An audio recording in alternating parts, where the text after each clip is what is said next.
This update will mostly talk about fleet upgrades, improvements, things of that nature. Here's what we'll be discussing in this installment. 0011 to 0015 were at the JFK vendor bought by Port Authority. They returned to service on May 14th. 16 to 20 were also at the JFK vendor and were slated to be transferred to Newark Airport. As of June 21st, it was announced that Nova will be exiting the U.S. market, perhaps to cut the recent losses and hardships that they have experienced. Perhaps the MTA broke them. This has led many to believe that after 2024, most standard and Arctic orders from the MTA will be conducted by New Flyer, triggering an error similar to what we saw with Orion from 2004 to 2010. However, Nova orders can still be purchased with capital funds in the future. The same hope doesn't exist for Proterra, however. On August 7th, it was announced that Proterra was filing for Chapter 11 bankruptcy, meaning that the agency as a whole will shut down entirely, either selling out or performing a merger with another company. In my opinion, since the country is making a very strong push for electrics right now, I wish that the government could step in and provide aid towards them to keep them in business. It will be a very prudent decision for the long term. On January 8th, the BX-18 was split into two variants, the BX-18A and BX-18B, to distinguish the loop patterns present on this route. This separates the Undercliff loop, the BX-18A, from the Sedgwick loop, the BX-18B. Both loops have a similar path but utilize different avenues on their northbound journeys. This reminds me of something. By the way, credit to Mango and my server for pointing that out. On December 9th, Manhattanville Depot received violations from the Department of Labor, indicating that their ramp did not have signs to indicate whether or not the buses are proceeding in or out. 6184 and 5913 were stored at Manhattanville for maintenance between December 10th and December 15th. Due to 126th Street Depot no longer belonging to the MTA, Manhattanville is required to be used as an Arctic storing facility during snowstorms, defying the idea that Arctics could never be present in this location. They can supposedly store up to 40 Arctics. I don't know about all that. They can send out 60 buses to Tuskegee Airmen as loans, however. Seeing Arctics at Manhattanville served as a historic first. Credit to EA Obster for the info. The MTA held a bus fest on June 10th at Brooklyn Bridge Park, marking the first time that such an event has taken place since the onset of COVID. 8 vintage buses, 100, 1263, 2969, 3100, 3865, 4727, 5227, and 9098 were there. Mostly mid-fish bowls and other old stuff. Y'all should have preserved some first gens, or at least brought some Orion 5s to the party. That would have made it way more appealing. At least XC60-4953 was also there, allowing transit fanners to have the opportunity to obtain co-breaks. 4950 and 6000 were present at the Puerto Rican Day Parade the next day. There was also another form of bus fest on August 20th for the Harlem Day event, similar to how it was done in 2022. XC60-4950 and the vintage double-decker coach bus showed up at the event. Buses in places they shouldn't be. On April 27th, 81387 was found at East Chester Scrap, then at Gleason the next day. On April 29th, the bus had traveled to Zariga and back to Coach USA. Quite a stint. On April 30th, 4755, 4855, and 4898 from Ulmer Park all got stuck in floodwaters. 4868 experienced a suspension issue on May 5th, 7566 repaired at Zariga due to an accident. From July 14th until July 27th, several XDE-40s were present at Zariga and the JFK vendor for maintenance. Some of them were 9576, 9600-01, and 9606-08. The Queens Bus redesign is slated to take place in 2024.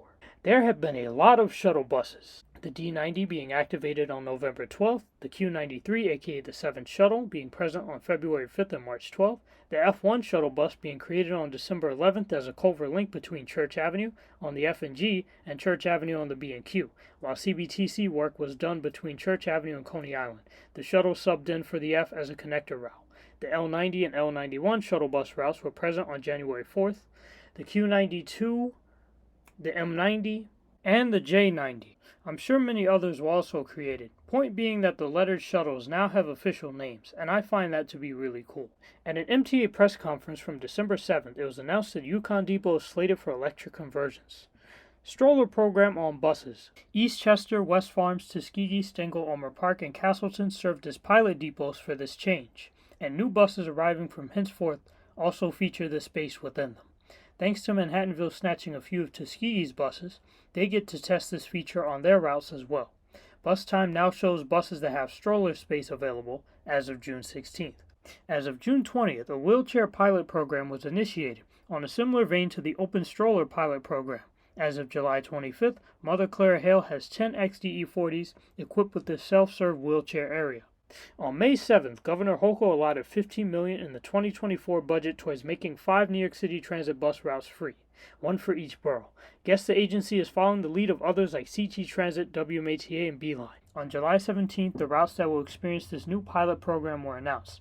The BX18A and B, mentioned earlier, the M116, Q4, B60, and S46 and 96 will all be free from September 24, 2023 to March 30, 2024.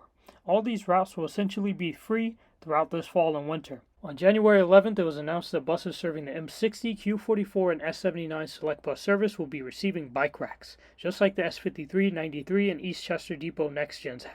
This information was revealed on October 31st and December 30th, but brought to our attention on January 14th. As of September 6th, I believe most, if not all, 2017 XD60s at Stengel have bike racks. Bike paths were also installed along the Q44, which makes sense given this bike rack conversion. As of January 15th, it was reported that X-list crews in several depots were fired due to phone usage violations. This affected Casey Stengel, Castleton, JFK, and Far Rockaway. It is additionally reported that workers are leaving MTA Bus in favor of New York City Transit, and that many operators have graduated from the post-COVID wave of drivers, many of which were responsible for the many accidents which took place last year and this year, and a lot of them have either been fired or quit their jobs. On February 13th, Wi-Fi was officially removed from MTA buses due to the service not being effectively utilized amongst riders. Well, there goes an advancement down the drain. Converting the 2015 models to Wi-Fi usage and bringing up 2016 to 22 models with this technology was all for nothing. Y'all could have just left the damn 2015 models the way they were. I can't believe y'all got rid of that achievement. Good grief.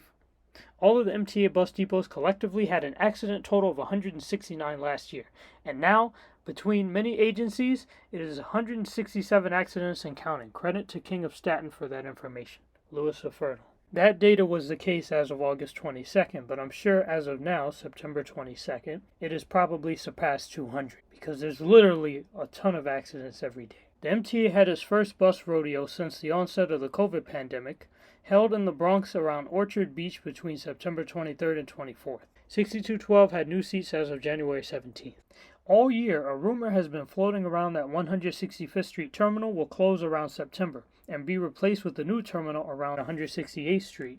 However, no progress has been made on such a terminal. Nevertheless, the stores at 165th Street have been closed as of September 8th.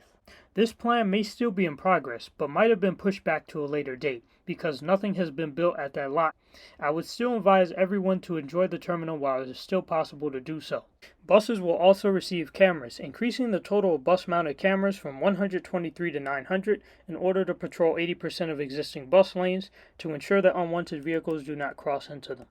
As of July 5th, 2019 XD40 7611-13 have received experimental cameras on the exterior of the bus in place of mirrors in order to promote mirrorless technology. 7611 was the first to receive them as of June 16th. Certain LaGuardia Arctics are also testing out this technology. I'd say that this and the interior mirror doubling as a video monitor on newer buses are very positive improvements. As of September 18th, XD40 7451 is debuting a fully enclosed driver space rather than a partially enclosed one. It doesn't get much safer than this. It too has the electronic mirrors. Several buses are receiving Vianova screens due to them being a hit on buses from 2017 to 18 onwards. Brooklyn XD40s, Paisley Park XD60s, and Ulmer Park Prevosts were among the main initial recipients of this technology. This occurred due to the MTA striving to have 80% of buses equipped with information screens by December, according to their key metrics report in July. Several Stengel XD40s are also receiving Hanover signs. Several buses are receiving Clever devices and new radio installation in an effort to convert from analog to digital radios. As of late June, a little over 1,000 buses had the new radios. 12 buses are being outfitted a day. There will be 18 waves of installations, and the process will be complete by September of 2024, according to Surplus Man. Credit to Brian Mercy, 1022, Benson, CB, Surplus Man, and many others for providing the information listed in this video.